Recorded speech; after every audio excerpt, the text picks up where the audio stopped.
The oak-paneled courtroom of Richmond County Superior Court felt more like a cathedral of judgment than a place of justice. Morning sunlight filtered through the tall windows, casting long shadows across the polished mahogany benches, but there was nothing holy about what was happening here today. The defendant will rise. Judge Harold Morrison's voice echoed through the chamber with the weight of absolute authority. Behind the bench, his black robes made him look like a vulture perched on a throne, ready to pick apart whatever remained of the man standing before him. Marcus Williams stood slowly, his handcuffed wrists clinking against the metal chain around his waist. At 34 years old, he still carried the posture of the Marine he'd been, shoulders back, chin up, eyes forward. But those eyes, which had once scanned desert horizons for threats, now held the exhausted resignation of a man who'd already lost before the trial even began. "Mr. Williams," Judge Morrison began, adjusting his glasses with theatrical precision, "you've been found guilty of armed robbery, assault with a deadly weapon, and resisting arrest. These are serious crimes that threaten the very fabric of our community." In the gallery, Marcus's mother, Dorothy Williams, clutched her worn Bible so tightly her knuckles had gone white. Beside her, his 8-year-old daughter Jasmine sat perfectly still, wearing the Sunday dress her grandmother had pressed that morning. The little girl didn't understand why Daddy was wearing chains, why everyone kept looking at him like he was a monster. "Your military service," Morrison continued, his voice dripping with contempt barely disguised as disappointment, "makes this even more tragic. We trusted you to serve this country, and this is how you repay that trust? By terrorizing innocent citizens?" Marcus's court-appointed attorney, a young woman named Rebecca Chen, fresh out of law school, started to stand.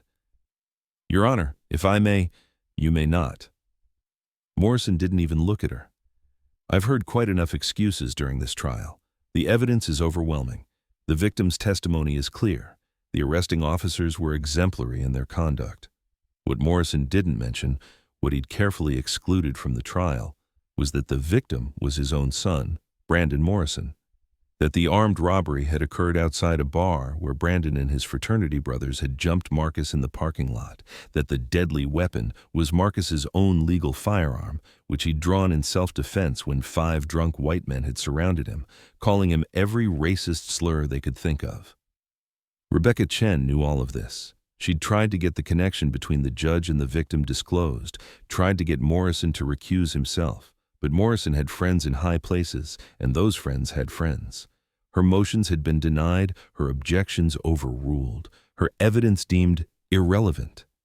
"The sentencing guidelines suggest 10 to 15 years, Morrison said, pausing for effect. The courtroom held its breath. However, given the defendant's clear disregard for authority, his violent nature, and the need to send a message to others who might think they can terrorize law-abiding citizens, Dorothy Williams began to pray silently, her lips moving rapidly. "I hereby sentence you to 20 years in the state penitentiary with no possibility of parole for the first 10 years. The gavel came down like a gunshot. Jasmine screamed, "Daddy! Daddy!" Marcus's knees nearly buckled, but his military training kept him upright. 20 years. His daughter would be 28 when he got out. He'd miss her entire childhood, her graduation, her wedding, everything. As the bailiffs moved to escort him out, Marcus turned to his daughter. "Be strong, baby girl. Be strong for Daddy," but it was Dorothy Williams who caught Rebecca Chen's eye. The older woman wasn't crying anymore. Her face had transformed from grief to something else, a quiet, burning determination that Rebecca recognized immediately. It was the look of a mother who would walk through fire for her child. After the courtroom cleared, Rebecca found Dorothy waiting in the hallway. "That judge," Dorothy said quietly, her voice steady as steel. "He's hiding something. I can feel it in my bones. My boy didn't do what they said he did, not my Marcus. Mrs. Williams, I believe you, but the judge controlled every aspect of this trial. I couldn't get anything past him. Then we go around him." Dorothy's eyes were fierce. "My son served 2 tours in Afghanistan. He came home with medals and nightmares. He's been working 2 jobs trying to give Jasmine a better life than we had. He doesn't drink, doesn't do drugs, goes to church every Sunday." She grabbed Rebecca's hand. "You're young, but I can see you've got fight in you." "Will you help me save my son?" Rebecca thought about her student loans, her tiny apartment, the senior partners at the firm who'd made it clear this case was a career dead end. She thought about playing it safe, moving on to cases that might actually advance her career. Then she looked down at this woman who'd raised a hero, who'd watched that hero come home broken but determined to rebuild his life, who'd now watched him get destroyed by a system that was supposed to protect him. "Yes," Rebecca said. "Yes, I will." What neither of them knew was that 200 miles away in a small apartment in Atlanta, someone else had been watching the trial, someone who'd recognized Judge Morrison's face and remembered a night 15 years ago that Morrison thought he'd buried forever. Someone who'd finally decided it was time to stop being silent. Marcus Williams spent his first night in prison staring at the concrete ceiling of his cell, listening to the sounds of men who'd given up hope. The orange jumpsuit felt like a costume for a role he'd never auditioned for. This wasn't supposed to be his story. He thought about Jasmine, probably crying herself to sleep in the bed he'd built for her last summer. He thought about his mother, who'd already lost his father to the streets, and now was losing her only son to a system that had decided he was guilty before he'd even entered the courtroom. But most of all, he thought about that night outside O'Malley's bar, about how he'd just wanted to have one drink, to try to feel normal again after another nightmare had kept him up all night, about how Brandon Morrison and his friends had accidentally spilled their drinks on him, then followed him to the parking lot when he'd left without engaging. "What's wrong, boy? Can't take a joke? Where are you going, soldier?" "We're not done with you yet." Marcus had tried to walk away. He'd used every de-escalation technique the Marines had taught him, but when they'd surrounded him, when Brandon Morrison had pulled out a knife and lunged at him, Marcus's combat training had kicked in. The fight lasted less than 30 seconds.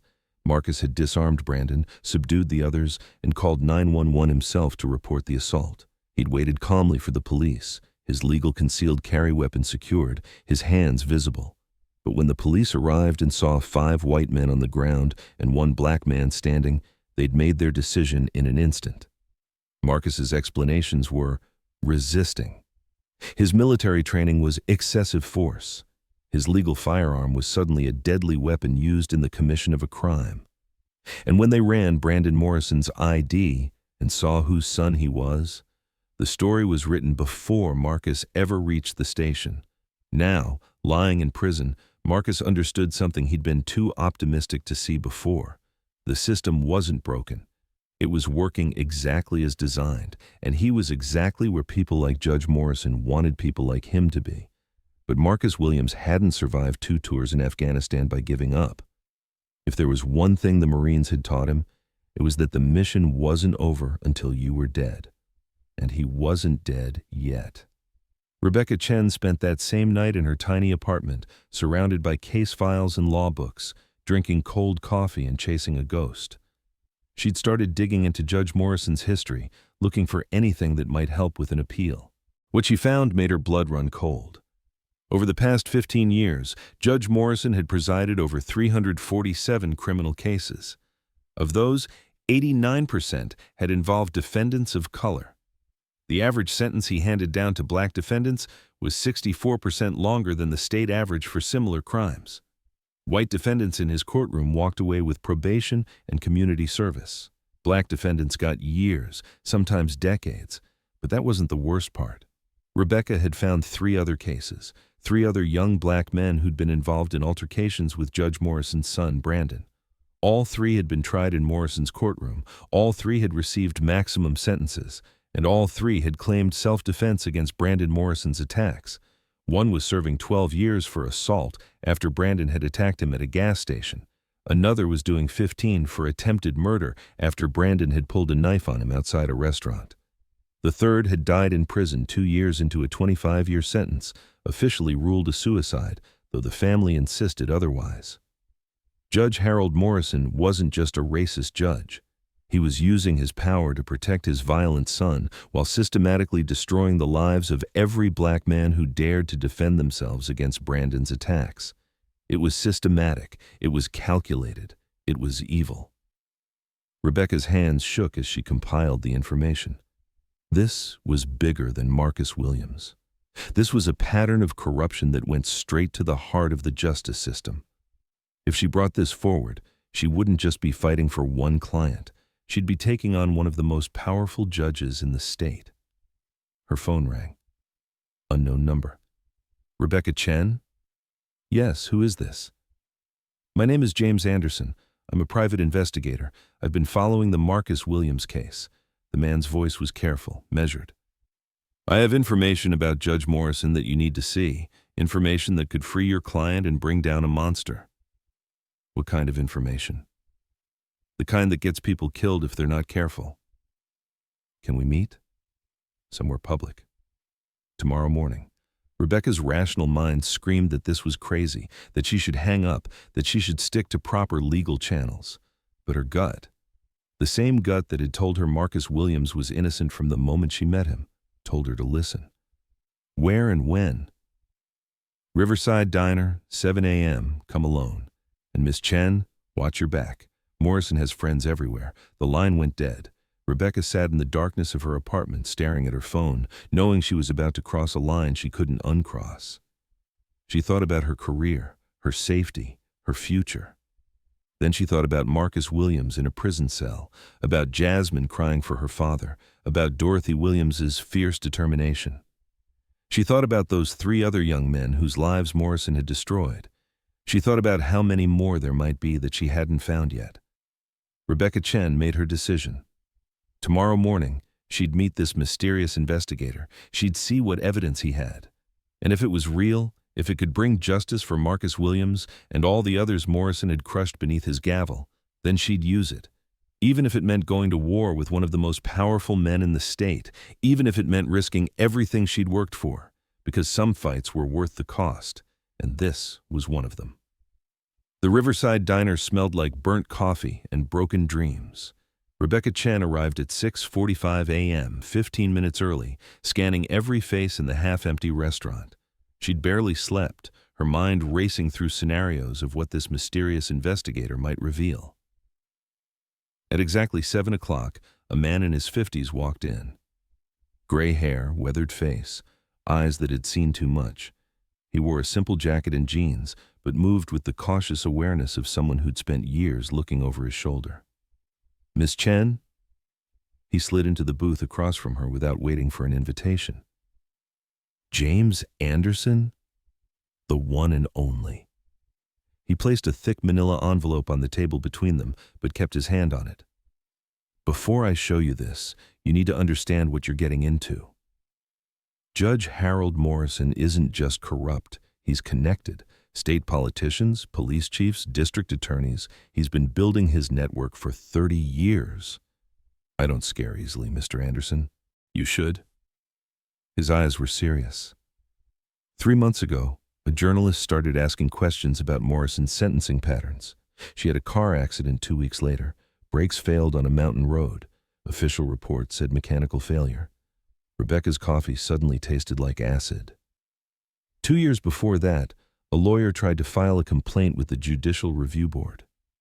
His house burned down the night before the hearing, lost everything, computers, files, evidence. The complaint died with it. Are you trying to intimidate me or help me? James smiled grimly.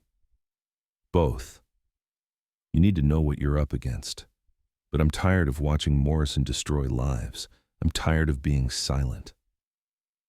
He pushed the envelope toward her. This is 15 years of investigation. Everything I couldn't prove before, everything I was too scared to use. It's yours now. Rebecca opened the envelope. Inside were police reports, medical records, witness statements, photographs. Her hands trembled as she flipped through them. The Morrison family has a secret, James said quietly. Brandon Morrison, the judge's son, has been arrested 17 times. Assault, battery, drug possession, DUI. Every single arrest disappeared. Every charge dropped. Every victim paid off or threatened into silence. How is that possible? Because Daddy's a judge with friends in every department. Brandon attacks someone. They fight back. Morrison makes sure they're the ones who go to prison while his son walks free. James pointed to a specific document. But that's not the worst part. Rebecca read the medical examiner's report he'd indicated. Her breath caught. 15 years ago, James continued, Brandon Morrison killed someone. A college student named David Chen, no relation to you, I checked. David was walking home from the library when Brandon, drunk out of his mind, jumped him for no reason. David fought back. Brandon beat him to death in an alley. Oh my God. Judge Morrison made it disappear, called in every favor he had. The case was ruled self-defense, claimed David had attacked Brandon. No charges filed. David's family was devastated but powerless. They were immigrants, didn't speak English well, didn't understand the system. James's voice hardened. I was the detective assigned to that case. Morrison pressured me to close it. When I refused, he got me fired. I've been a private investigator ever since, collecting evidence, waiting for the right moment. Why now? Why Marcus Williams? Because I'm dying. James said it matter-of-factly. Cancer, 6 months, maybe less. I've got nothing left to lose. And Marcus Williams deserves better than to rot in prison for defending himself against the same monster who killed David Chen. Rebecca's mind raced. This was bigger than she'd imagined. This wasn't just about one corrupt ruling. This was about decades of systemic abuse, cover-ups, and murdered justice. What do you need me to do? File an emergency appeal. Use this evidence to prove Morrison should never have presided over the case. Prove the pattern of corruption. Get Marcus Williams a new trial with a different judge. James leaned forward. But here's the thing. You can't do this alone. Morrison will come after you. You need protection. You need publicity. You need this to be too big for him to bury. How? James smiled. I know a reporter. Good one. Not scared of powerful men. She's been waiting years for a story like this. With your legal filing and her investigative journalism, we make this explode before Morrison can stop it. Rebecca thought about her career, her safety, her life. Then she thought about Marcus Williams in that prison cell, about Jasmine crying for her daddy, about David Chen, whose death had been covered up for 15 years, about all the others Morrison had destroyed. Let's do it. 3 days later, the story broke. Judge's Secret, Decades of Corruption Exposed, read the headline in the Atlanta Chronicle. The article, written by investigative journalist Patricia Moore, laid out everything: Brandon Morrison's violent history, the pattern of disappeared charges, the suspicious circumstances around Judge Morrison's cases. And at the center of it all, Marcus Williams, a decorated veteran serving 20 years for defending himself against the judge's violent son. The response was immediate and explosive. Social media erupted. Number sign Free Marcus Williams trended nationally within hours. Veterans groups rallied. Civil rights organizations mobilized. The story was picked up by national news networks. Judge Harold Morrison's carefully constructed world began to crumble. The State Bar Association launched an emergency investigation. The Judicial Review Board, which had ignored complaints for years, suddenly couldn't ignore the public outcry. Politicians who'd been Morrison's friends for decades suddenly claimed they barely knew him. In prison, Marcus watched the news coverage with cautious hope. Inmates who'd heard his story offered respect, support. Even the guards treated him differently now, not as just another convict, but as a man who'd been wronged. But Judge Morrison wasn't going down without a fight. 2 days after the story broke, Rebecca received a cease and desist letter from Morrison's attorney, a high-powered firm from New York. They threatened defamation lawsuits, disbarment proceedings, criminal charges for evidence tampering. Rebecca called James Anderson. They're coming after me. Expected. Don't respond to anything. Let them threaten. Every threat they make just proves we're over the target. His voice sounded weaker than before. How are you holding up? Terrified but determined. Good. That's the right mix. He coughed, a wet rattling sound. Rebecca, there's one more thing. Something I didn't include in the envelope. What? A witness? To the David Chen killing. She saw everything that night 15 years ago. Brandon Morrison beat that kid to death while she watched from her apartment window. She was too scared to come forward then. Morrison threatened her family. But now, with everything coming out, she's ready to talk. Rebecca's heart raced. A witness? An actual eyewitness to a murder? Her name is Margaret Santos. She's agreed to give a sworn deposition. With her testimony, we don't just free Marcus Williams. We put Brandon Morrison in prison where he belongs. And Harold Morrison? He goes down as an accessory to murder and obstruction of justice. This could bring down the entire corrupt system. That's the idea. James laughed, then coughed again. I'm scheduling her deposition for next week. Can you be there? Absolutely. But as Rebecca hung up the phone, she felt a chill run down her spine. Morrison had made people disappear before. He'd destroyed evidence, intimidated witnesses, ruined lives. Now, cornered and desperate, what would he do? She thought about the journalist with the suspicious car accident, the lawyer whose house burned down, the detective who'd been fired for trying to do the right thing. Morrison was dangerous, and he had nothing left to lose. Rebecca called Dorothy Williams. Mrs. Williams, I need you to take Jasmine somewhere safe, out of state if possible. Stay with family, friends, anyone Morrison doesn't know about. What's wrong? What's happened? We're winning. And that makes Morrison more dangerous than ever.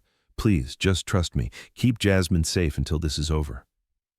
Dorothy was silent for a moment. Then, my sister lives in North Carolina. We'll leave tonight. Thank you. And Mrs. Williams? Tell Marcus we're going to bring him home. I will, baby. I will. As night fell over the city, 3 people worked late into the darkness. Rebecca Chen prepared the emergency appeal that would challenge Morrison's authority. Patricia Moore drafted a follow-up article that would expose even more corruption. And James Anderson, growing weaker by the day, organized every piece of evidence that would finally bring justice after 15 years. None of them knew that in a luxury high-rise across town, Judge Harold Morrison sat in his study with a glass of whiskey and a loaded gun on his desk, making calculations about how far he was willing to go to protect everything he'd built. The revolution had begun, but the most dangerous part was still ahead. The deposition was scheduled for Tuesday morning at 9 a.m. in a neutral location, a small law office downtown that James Anderson had carefully vetted for security. Margaret Santos, the eyewitness to David Chen's death 15 years ago, had agreed to give her testimony on camera, with a court reporter present to make it legally binding. Rebecca Chen arrived early, her briefcase filled with documents, and her heart filled with cautious hope. This testimony could change everything. It could prove Brandon Morrison was a killer, prove Judge Morrison had covered up a murder, and prove that Marcus Williams was just one victim in a decades-long pattern of corruption. But when she walked into the conference room, her blood ran cold. Margaret Santos wasn't there. James Anderson sat alone at the table, his face gray with exhaustion and something else. Fear. She's gone, he said quietly. Margaret called me at 3 a.m. this morning, terrified. Someone had been following her. Someone had left a note on her car. Remember what happened to David Chen. Stay silent or join him. Rebecca felt her knees go weak. Where is she now? She took her kids and left the state. I don't blame her. Morrison's getting desperate. James coughed, that terrible rattling sound worse than before. But we're not done yet. We still have everything else. The pattern of corruption, the documented cases, the evidence of bias. Without Margaret's testimony, we can't prove the murder cover-up. No, but we can still free Marcus Williams, and we can still expose Morrison for what he is. James pushed a folder across the table. I spent all night compiling this. Every case Morrison presided over where Brandon was the victim, every disappeared charge, every sealed record I could find. It's enough for your appeal. Rebecca opened the folder, scanning the documents. It was damning evidence, 17 cases spanning 15 years, all following the same pattern. Brandon Morrison attacks someone, they defend themselves, Judge Morrison destroys their lives. This is good, Rebecca said. This is really good. But James, are you okay? You look, I'm dying, remember? He smiled weakly. But I'll last long enough to see this through. I've waited 15 years for justice. I can wait a few more weeks. The emergency appeal hearing was set for Friday afternoon. Rebecca had 4 days to prepare the most important legal argument of her career. She worked around the clock, building a case that was airtight, irrefutable, impossible to ignore. Judge Morrison, meanwhile, was making his own preparations. On Wednesday night, Rebecca returned to her apartment to find her door slightly ajar. Her heart hammering, she called the police before entering. When they arrived and cleared the apartment, nothing seemed to be missing, but her case files had been disturbed, photographed, examined. The message was clear: we can get to you anytime we want. Rebecca called Dorothy Williams to make sure she and Jasmine were still safe in North Carolina. They were. Then she called James Anderson to warn him. No answer. She called again and again. By midnight, panic had set in. She drove to James's apartment, found his landlord, convinced him to open the door. James Anderson was on the floor, unconscious but breathing. An empty bottle of pills sat on the nightstand. But Rebecca saw immediately what the scene was meant to look like and what it actually was. The pill bottle was from James's cancer medication, but there were only a few pills missing, not enough for an overdose. This was staged. "Call 911, Rebecca shouted to the landlord. "Tell them it's not suicide, it's attempted murder." At the hospital, doctors confirmed Rebecca's suspicions. James had been injected with a sedative, then positioned to look like he'd taken an overdose. If Rebecca hadn't found him when she did, he would have died, and Morrison would have successfully made it look like a depressed, dying man had taken his own life. When James regained consciousness hours later, his first words were, "Did they get the evidence?" "No," Rebecca assured him. "I have everything. All the documents are safe, and I've made copies, stored them in multiple locations. If anything happens to you, to me, to anyone, it all goes public automatically." James smiled weakly. "Smart girl. Morrison underestimated you. He underestimated all of us." Friday arrived with perfect autumn sunshine, as if the universe was mocking the darkness unfolding inside the courthouse. The emergency appeal hearing was held in a different courtroom with a different judge, Judge Patricia Ramirez, known for her integrity and her refusal to be intimidated by powerful men. The courtroom was packed: veterans groups, civil rights organizations, journalists, and in the front row, Dorothy Williams, who'd driven through the night from North Carolina, leaving Jasmine with her sister, but refusing to miss this moment. Rebecca presented her case methodically, building the evidence piece by piece. The pattern of biased sentencing, the 17 cases involving Brandon Morrison, the statistical impossibility of it being coincidence, the conflict of interest that should have disqualified Judge Morrison from ever presiding over Marcus Williams's trial. Morrison's high-powered defense attorney tried to discredit everything, to claim it was all circumstantial, to paint Rebecca as a desperate young lawyer seeking attention. But then Rebecca played her final card. "Your Honor, I'd like to submit into evidence a sworn affidavit from Detective James Anderson, who investigated a death 15 years ago, a death involving Brandon Morrison that was covered up by Judge Harold Morrison. While our eyewitness has been intimidated into silence, Detective Anderson's contemporaneous notes and investigation files tell the story." She presented James's original case files, the ones he'd kept all these years, the ones Morrison thought had been destroyed when James was fired. Photos of David Chen's body, medical examiner's preliminary notes before Morrison had them altered, witness statements that had mysteriously vanished from official records. The courtroom erupted. Morrison's attorney objected frantically. Judge Ramirez called for order. "Furthermore," Rebecca continued, her voice rising above the chaos, "I submit evidence that someone attempted to murder Detective Anderson just 3 days ago to prevent him from testifying. The police report is attached. Detective Anderson is currently under protective custody." Judge Ramirez studied the documents, her face growing darker with each page. Finally, she looked up. "This court finds sufficient evidence of judicial misconduct to warrant immediate action. Marcus Williams's conviction is hereby vacated pending a new trial. Furthermore, I'm referring this matter to the State Attorney General for criminal investigation of Judge Harold Morrison and his son Brandon Morrison." The gavel came down. Dorothy Williams collapsed into sobs of relief. The courtroom exploded with applause and shouts. Rebecca felt her legs give out, catching herself on the table. Marcus Williams would be free. After 3 months in hell, he would go home to his daughter. But the story wasn't over yet.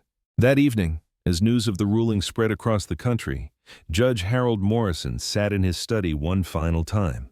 His career was over.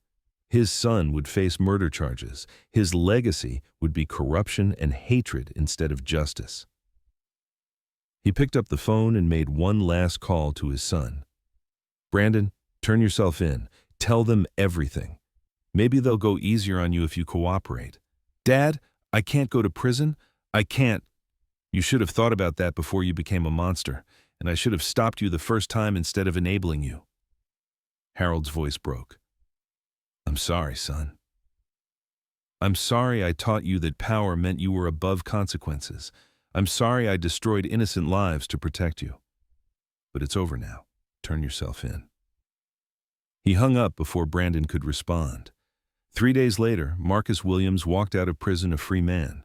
Dorothy and Jasmine were waiting at the gates, along with Rebecca Chen and a recovering James Anderson. The reunion was captured by every news camera in the state, a father and daughter embracing, both crying, both free at last. Judge Harold Morrison resigned in disgrace and faced multiple criminal charges. Brandon Morrison was arrested trying to flee to Mexico and charged with the murder of David Chen, along with 17 counts of assault. Both trials were scheduled for the following year. Rebecca Chen became a partner at a civil rights law firm, specializing in wrongful convictions. She used her newfound platform to help free 3 other men Morrison had unjustly sentenced. James Anderson lived to see justice done. He passed away peacefully 6 months later. His final words to Rebecca: "We did it. We actually did it." If this story of courage, justice, and never giving up touched your heart, remember that our system only works when brave people refuse to stay silent. Marcus Williams was one man, but he represented thousands who've been crushed by corrupt power. His freedom came because a young lawyer believed in him, because a dying detective chose truth over fear, and because a mother refused to let her son be forgotten. Real change doesn't happen in courtrooms alone. It happens when ordinary people decide that injustice cannot stand, when they risk everything to fight for what's right, when they refuse to be intimidated by powerful men who think themselves untouchable. Marcus Williams is free today. Judge Morrison is facing the justice he denied others for so long. And somewhere, the memory of David Chen can finally rest, knowing his death wasn't buried forever. That's how revolutions work. One case, one lawyer, one mother's love, one dying man's final act of courage. Justice delayed is justice denied, but justice found, no matter how late, still means something, still changes everything, still proves that hope is stronger than hate.